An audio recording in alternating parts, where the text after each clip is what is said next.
My name is Ayana Moore. I'm 61 years old, a retired teacher from Santa Fe, New Mexico. For 35 years, I believed my marriage was built on faith and honesty. Then, one rainy evening, my phone rang. A nurse said my husband, Daniel, had been in an accident. I grabbed my keys and ran.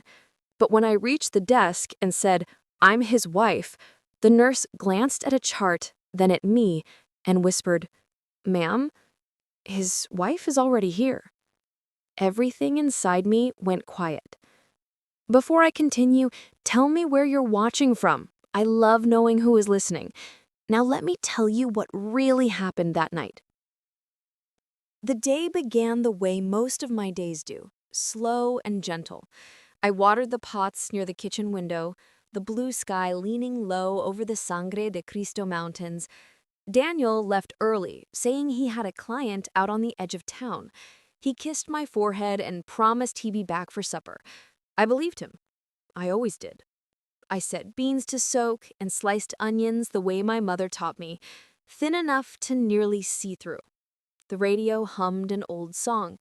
I folded laundry on the dining table, smoothing Daniel's shirts the way habit teaches a woman to hide her worries inside neat little lines.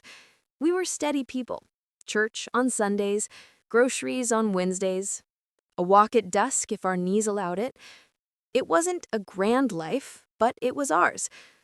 Lately, though, something small had been off, like a picture frame hanging just a little crooked. Daniel took more calls in the hallway. He smiled less. The silence at dinner stretched long enough for the clock to sound loud. When I asked, "Is everything okay?" he would squeeze my hand and say, "Just work, Ayana." He has always called me that, Ayana, like a soft breath. I held on to it, that gentleness, even when the quiet between us began to feel heavy. By afternoon, clouds gathered over the mountains, dragging a dark purple across the sky. I stood on the porch and watched the light fade. A little wind came up, lifting the edge of the doormat, and the first drops of rain tapped the roof like soft knocking. I checked my phone. No message. I told myself not to be foolish. Men get busy, roads get long, dinner can wait. I set 2 plates anyway. A habit is a kind of faith. The storm broke just after 6. The house felt smaller under the sound, like the rain was pressing in. I turned the radio down to hear the driveway better. When the phone rang, I smiled because I thought it would be Daniel apologizing for being late. But it wasn't his voice. The nurse spoke gently, the way nurses do when they are trained to keep their words from shaking. "Mrs. Moore, your husband has been in an accident. He's at Christus St. Vincent. He's stable. Can you come?" I don't remember hanging up. I remember my hands not working right, my keys slipping once, the porch steps too far apart. The rain was a curtain. I drove through it slow, my heart loud enough to drown the wipers. In my head, I kept counting. Left turn, right turn, red light, breathe. It's funny the things you do when you are trying not to be afraid. The lobby lights were too bright. The air smelled like antiseptic and wet wool.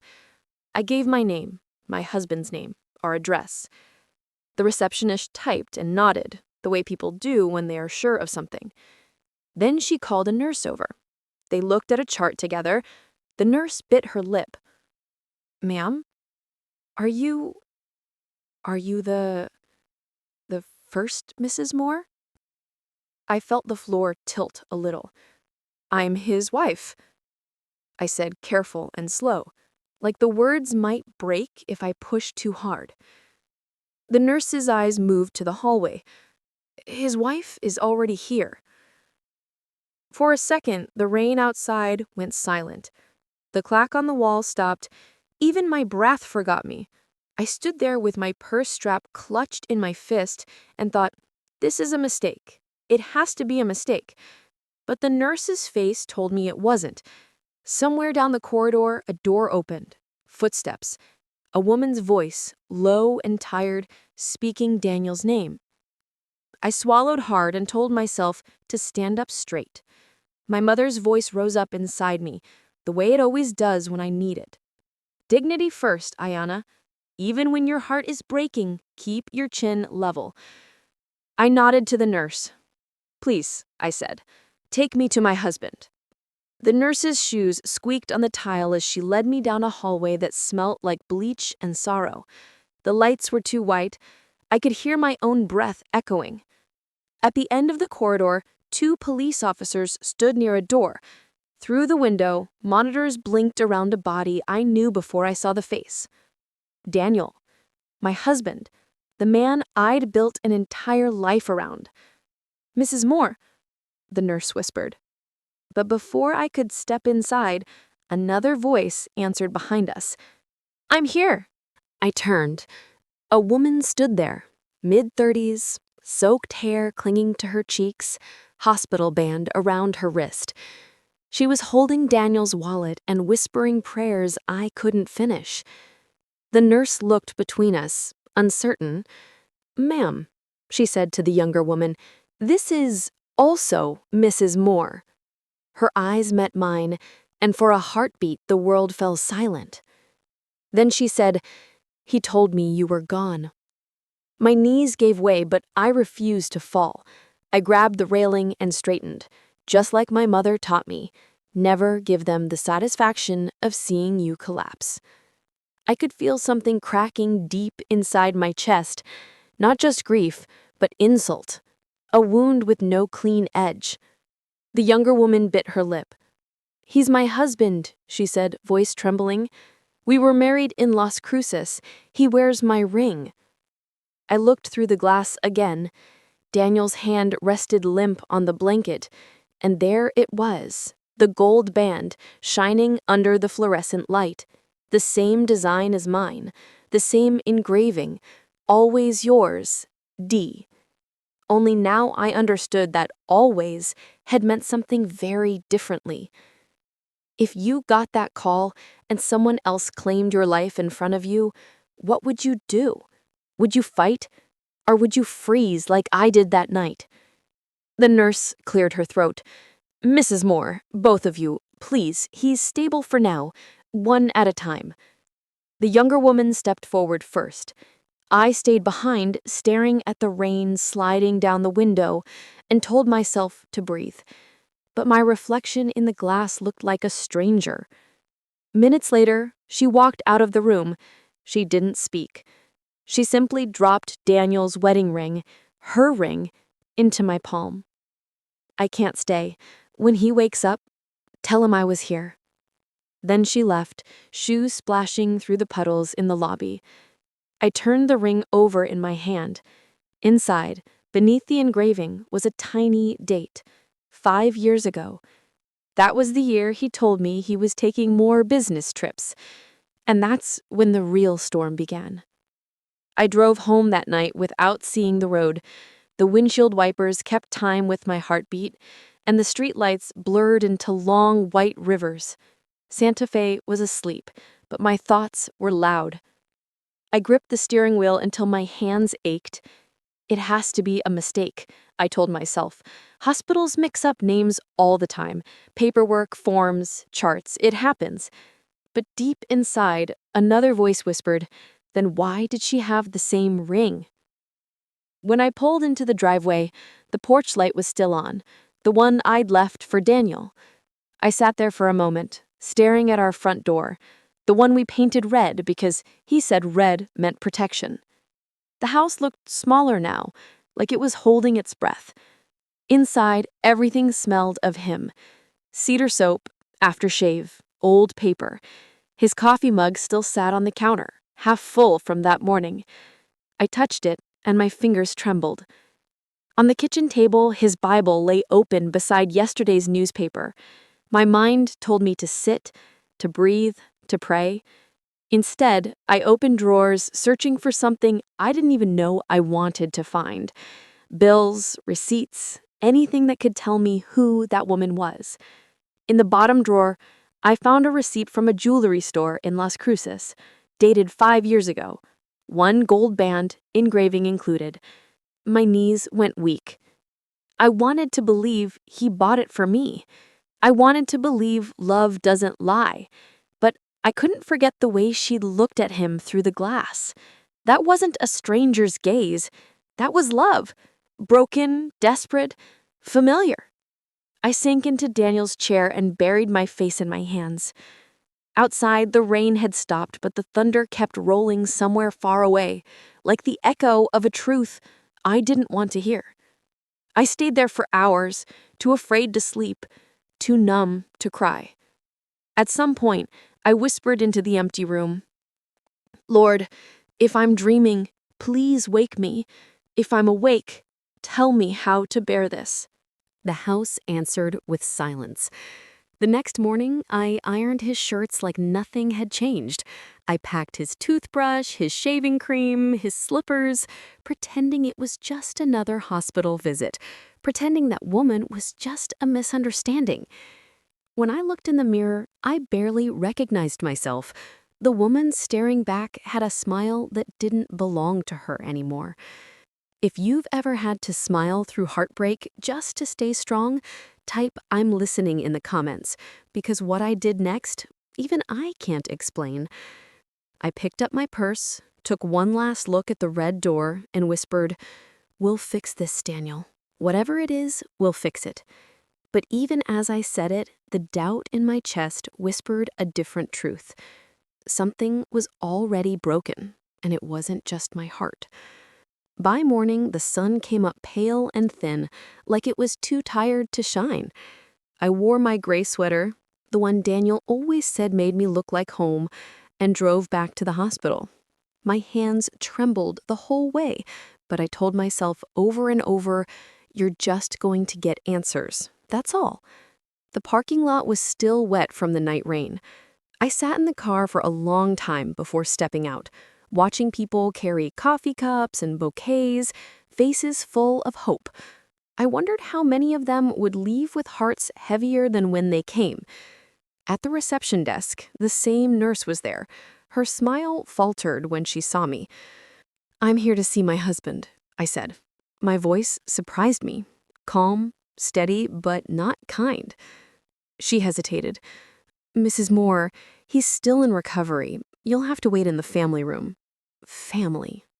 The word cut deep. I walked to the waiting area, every step heavy. The room smelled like cheap coffee and disinfectant. I sat in the far corner, clutching my purse like it was armor. Then I heard it, her voice. "Excuse me, ma'am, may I sit?" I looked up. It was her, the woman from last night, Carla. She looked different in daylight, softer. Not a villain from my nightmares, just another woman carrying her own confusion. She wore no makeup, her hair pulled back in a messy braid. She sat beside me before I could answer. "I'm sorry," she whispered. "For what?" I asked. "For everything." She looked down at her hands. "I didn't know about you." Something inside me flinched. "You didn't know he had a wife?" Tears filled her eyes. "He told me you left him, that you divorced years ago. You said you wanted nothing to do with him." I believed him because he showed me papers. "Papers?" I asked. She nodded. "A certificate. I saw his ring, the same as mine. I thought I was helping him move on from pain." The world tilted again, but I held my composure. I'd spent a lifetime teaching children to keep their tone steady when their hearts were breaking. That habit saved me now. She reached into her purse and pulled out a small photo. Daniel, smiling at a picnic table with her, his arm around her shoulders. He was wearing his weekend shirt, the same one I folded every Sunday night. He told me he traveled for work. I guess that was true. He just never said where. My hands burned. How long? 5 years. The number hung between us like smoke. 5 years, I repeated more to myself than to her. That was the year we renewed our vows. The same year he gave me a silver necklace and said, "You are my only home." Carla wiped her eyes. "He's not evil, Mrs. Moore, just scared. He told me once he didn't deserve happiness. I thought he meant because of his childhood. Now I know why. I stared at the floor, the tiles blurring under tears I refused to let fall. We always think we know the people we love, but sometimes love just makes us blind. Carla nodded. He's awake now. You can see him if you want. The doctor said he keeps asking for you. I stood slowly. No, let him rest. My voice didn't break, but my spirit did. I walked out of that waiting room without looking back. In the hallway, I stopped beside the vending machine and leaned against it, just long enough to whisper, "Lord, help me understand what I've done to deserve this kind of love. Would you forgive him? After everything, the lies, the double life, the humiliation, I don't know if I could, but I also don't know if my heart knows how not to." As I stepped out into the cold sunlight, the wind carried the faint smell of rain, the kind that leaves no puddles, only stains on the earth. That's what betrayal feels like. It dries up fast, but the mark never really fades. Hospitals have a way of stretching time. Minutes feel like hours, hours feel like days. I sat in the car for a long while before going back in. I didn't know if I wanted answers or silence. Both felt like they could break me. When I finally walked down that hallway again, Daniel's door was open just a little. The room hummed softly. Heart monitor, IV drip, a nurse whispering something to a clipboard. He looked smaller than I remembered. His skin pale, his lips dry, his once strong hands now motionless on the blanket. My heart broke and swelled all at once. I stepped closer, the floor cold under my shoes. The nurse nodded quietly and slipped out. For a moment, it was just us, me, him, and the truth hanging heavy in the air. I wanted to be angry, but seeing him like that, tubes, bruises, wires, my anger melted into something I couldn't name. His eyes flickered open. "Ayana?" His voice was hoarse, dry, barely there. I swallowed the ache. "I'm here, Daniel." He smiled weakly. "You still call me that?" I didn't answer. My throat was too full. He coughed, trying to speak. "I didn't mean for it to happen like this." I took his hand. It felt cold, but familiar. "You married her," I said quietly. "You married another woman while I was still your wife." He closed his eyes. "Please don't hate me. I thought I could fix everything before you ever knew." "Before I knew?" I whispered. "Before I knew you built a second life, a second home, a second vow?" His breathing grew uneven. "It was supposed to be business, just a front. The debts, Ayana. I was drowning. She helped me pay them off, but then—" He stopped, his eyes flickering with shame. "I stayed too long." I felt my pulse hammer in my temples. "You told me we were fine.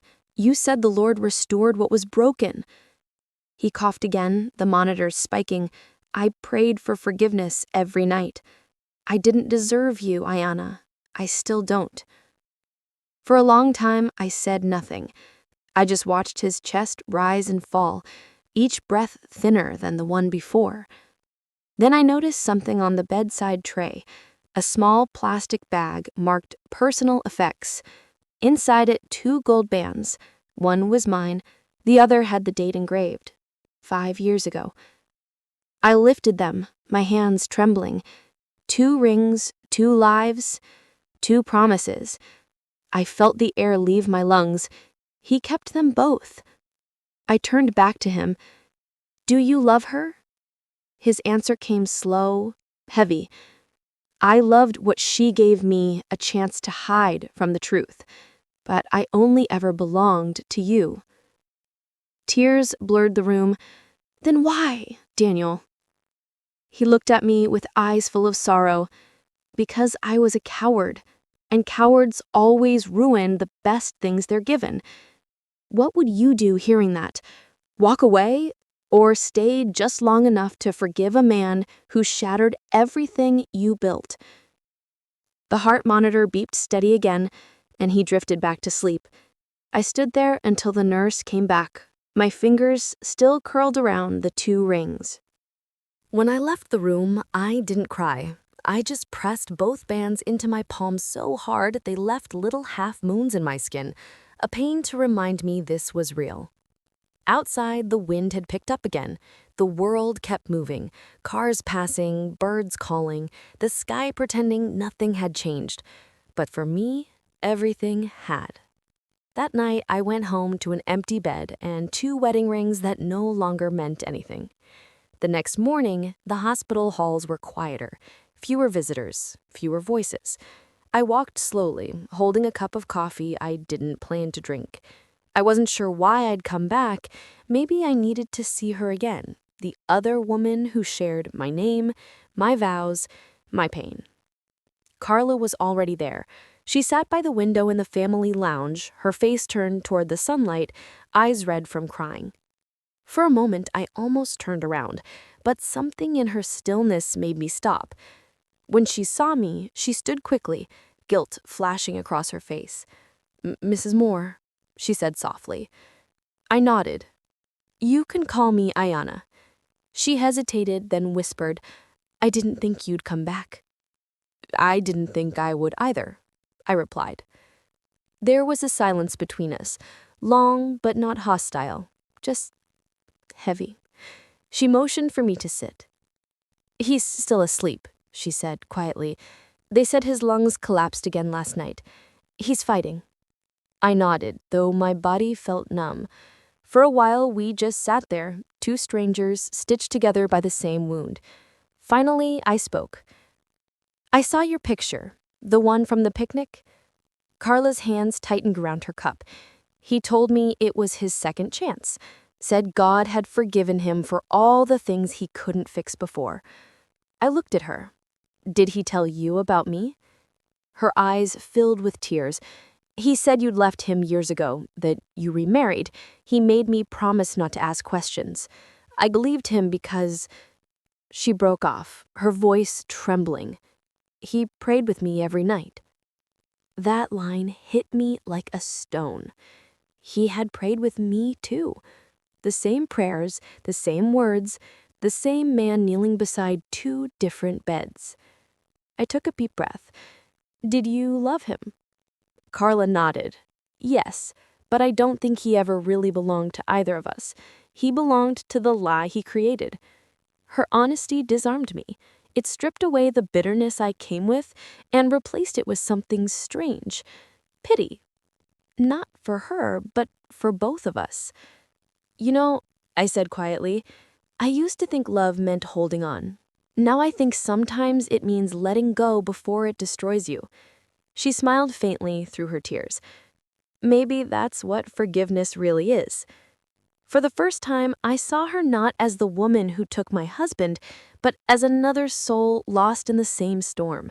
We had both been faithful to the same man's fiction. We sat in silence until a nurse entered and said Daniel had asked for me. Carla looked away. She whispered, "You should go. He needs you more than he needs me." I wanted to say thank you, but the words felt too small. Instead, I reached across the table and took her hand, a simple gesture, but one that said everything neither of us could. Have you ever met someone who shared your pain so closely it felt like looking in a mirror? Drop a heart if you believe even heartbreak can teach us grace. When I walked into Daniel's room, he was awake again, pale, weak, but lucid. He looked at me, eyes filled with tears. "He knows?" I said quietly, "Yes, we both do." He turned his face away. "I'm sorry." I nodded slowly. "So am I." For a moment, it felt like the air itself was holding its breath. Then he whispered, "Will you forgive me?" I opened my mouth, but no words came. Forgiveness felt too big for that small, white room. So I just said, "Rest, Daniel. We'll talk when you're stronger." I turned to leave, clutching the 2 rings in my hand. One for the woman I used to be, one for the woman I just met. And maybe, just maybe, neither of us needed them anymore. 3 days later, the call came just after dawn. Daniel was gone. For a long time, I simply stood in the kitchen, staring at the phone, waiting for the words to change. They didn't. Outside, the desert was waking, pale light stretching across the red sand, a single bird calling somewhere far off. I sank into the chair where he used to drink his morning coffee. His cup was still there, a faint brown ring drying at the bottom. I thought I'd cry, but nothing came. Sometimes grief doesn't fall like rain. Sometimes it just sits inside you, heavy and still. The church was full that Sunday. Neighbors came, old students, cousins I hadn't seen in years. Carla sat near the back, head bowed beneath a black scarf. No one knew who she was, not yet. The pastor began softly, "We gathered today not to judge the man Daniel was, but to remember the mercy that still reaches for us all." The words trembled through the air like thin glass. When he invited me to speak, I walked to the front, the sound of my shoes echoing in the silence. I placed 2 wedding rings on the pulpit. People whispered. I heard the breath leave the room. "These," I said quietly, "belonged to one man and 2 promises." I looked up at the crowd, at the faces that had known us as the perfect couple. He lived 2 lives, and somehow both of them broke. The pastor froze. Carla lifted her head, eyes wide with tears. A murmur rippled through the pews. I took a breath. I don't tell you this to shame him. I tell you this because truth deserves daylight. For years, I prayed beside a man I thought I knew. And for years, he prayed beside his own guilt. A hush fell. Even the ceiling fan seemed to stop turning. I choose not to hate him, because hatred keeps you tied to the very thing that hurt you. I choose peace, even if it means letting go of every lie that once felt like love. I stepped down from the pulpit. The pastor took the rings, placed them gently on the altar, and bowed his head in prayer. Would you have told the truth like I did? Or would you have protected his memory instead? I still wonder which one love would have wanted. After the service, people avoided my eyes. Some whispered comfort, others gossip. I didn't blame them. When you strip away illusion, people don't know where to look. Carla approached quietly. She placed a small envelope in my hand. Inside was a photograph. Daniel between us both, smiling. On the back, she'd written, "He loved you first. I just got lost in his shadow." I folded it and said, "You should keep it."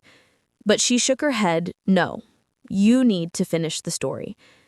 I watched her walk away, her figure dissolving into the sunlight spilling through the open doors. And I realized that forgiveness doesn't always come in words. Sometimes it's just the moment you stop chasing explanations. That night, I sat on the porch and listened to the wind move through the cottonwoods. For the first time in weeks, the air felt clean. The house behind me was quiet, but not empty. Somehow, peace had found its way in through the cracks. 3 days after the funeral, I got a call from Pastor Green. His voice was low, hesitant. "Ayana," he said, "I think you should come by the church. There's something Daniel left for you." I felt my chest tighten. "For me?" "Yes," he said softly. "He asked me to give it to you after the service, said it would explain what his mouth couldn't." I sat in my car outside the chapel for a long time before going in. The sanctuary was empty, the air heavy with incense and fading flowers. The pastor handed me a plain brown envelope, my name written in Daniel's handwriting, the same careful loops that once signed love letters and grocery lists. My hands shook as I opened it. Inside was a folded sheet of paper and a small silver cross I hadn't seen in years. The first line made my heart stop. My dear Ayana, if you're reading this, I've already failed at everything I swore to protect. I swallowed hard and kept reading. I wanted to be your hero, but I let fear turn me into a liar. When the debts came, I told myself I could fix them quietly. Carla was a way out, or so I thought. I told her stories about a divorce that never happened, and when those stories turned into feelings, I didn't know how to undo what I'd done. My hands trembled, the words blurring through my tears. Every night, I prayed beside her, asking God to forgive me while pretending I'd already been forgiven. I thought I could serve 2 lives, 2 homes, 2 truths. But the Lord doesn't live in divided hearts. I covered my mouth, the ache in my throat unbearable. He had written every word with such brutal honesty that it hurt to breathe. I never stopped loving you, Ayana, even when I wasn't worthy of saying your name. Every gift I gave her was guilt. Every gift I gave you was apology. If I could turn back time, I would walk through the door of our little house on Canyon Road and tell you everything before the lies got this deep. But I was a coward. I couldn't face your eyes. The next line nearly broke me. Forgive me if you can, but even if you can't, please live. Don't carry me like a wound, carry me like a lesson. At the bottom of the page was his final sentence, written in shaky ink. I loved you in my own broken way, and I pray that one day you'll remember the good more than the grief. I folded the letter and pressed it to my chest. For the first time, the tears came, not just for him, but for everything we both lost pretending to be fine. I looked down at the silver cross and remembered the day he gave it to me, decades ago, when we were too young to imagine betrayal. He'd said, "As long as you wear this, we'll never lose each other." Now I realized he was wrong. Sometimes love has to be lost before it can be forgiven. Would you still forgive someone who lied to you out of fear, not malice?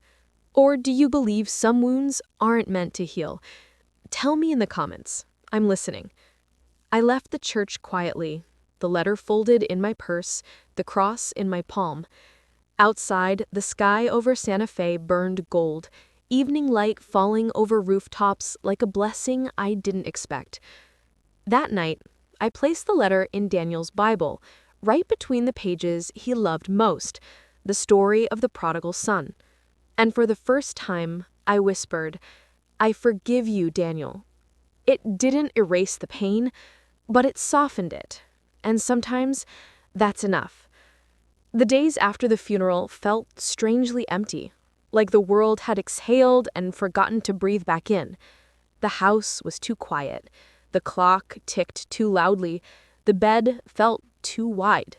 I thought grief would come like thunder, but it came like fog instead, slow, creeping, and everywhere. On Monday, the lawyer called. "Mrs. Moore," he said, "I wanted to let you know, legally, your marriage was the only valid one." The words should have brought comfort, but they didn't.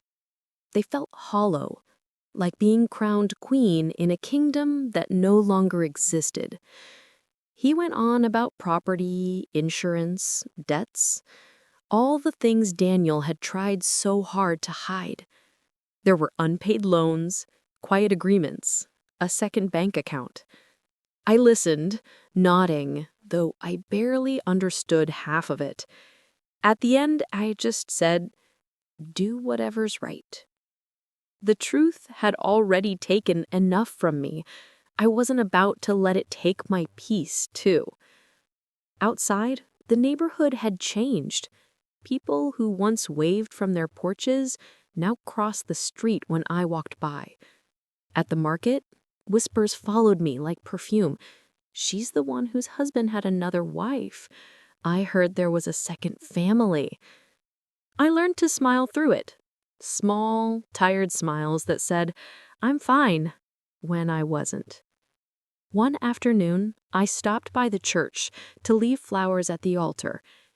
Pastor Green met me at the door. "People will talk, Ayana," he said gently, "but their words can't rewrite your truth." I nodded. "I just don't know who I am without him." He smiled faintly. "Maybe it's time to find out." That night, I sat on the porch and opened Daniel's letter. Again. This time, I read it not as a widow, but as a woman learning to stand again. Every sentence hurt a little less than before. I thought about Carla, wondered if she'd gone back to Las Cruces or started somewhere new. There was a strange peace in not knowing. Sometimes closure isn't about answers. It's about finally stopping the search. Have you ever had to rebuild yourself after someone's lies? Type "still standing" if you've ever lost everything and still found a reason to smile. Weeks turned into months. The house began to feel like mine again. Not ours, just mine. I painted the kitchen walls a soft sage green. I replaced the photos on the mantle, keeping only one of Daniel, not out of love, but as a reminder that even broken stories can teach us grace. One Sunday morning, as I watered the plants by the window, sunlight poured in, golden, steady, kind. For the first time in a long while, I didn't feel haunted. I felt human. Spring came early that year. The trees along Canyon Road bloomed pink and white, and for the first time since Daniel's death, I noticed how the sunlight fell through the kitchen window. It wasn't harsh anymore. It felt like forgiveness. I started attending a small widows support group on Thursdays. We met in the basement of St. Agnes Church. 12 women, 12 different stories, all stitched together by loss. Some cried, some laughed. I mostly listened. One evening, a woman named June said, "We survive one day at a time until suddenly we're living again." Her words stayed with me. After the meeting, I walked home beneath the street lamps. The air smelled of rain and lilac. I realized my steps no longer dragged. My shoulders no longer carried yesterday. At home, I opened Daniel's Bible, the same one that once hid his secret, and tucked a note between its pages. It read, "For anyone who finds this one day, remember, even betrayal can't bury love completely. It just teaches you what kind of love deserves to stay." Then I placed both wedding rings inside a small wooden box and left it on the church donation table labeled "Let Go." It felt like breathing after holding my breath for years. The next morning, I baked cornbread and opened the windows. Birdsong filled the house. I poured tea for one, and for the first time, it didn't feel lonely. It felt peaceful. I sat by the window, sunlight warming my hands, and whispered, "Thank you." Not to Daniel, not to anyone, just to life. Because somehow, even through all the breaking, it had carried me here. If this story touched your heart, share it. Someone out there might need to hear that healing is still possible, even after heartbreak.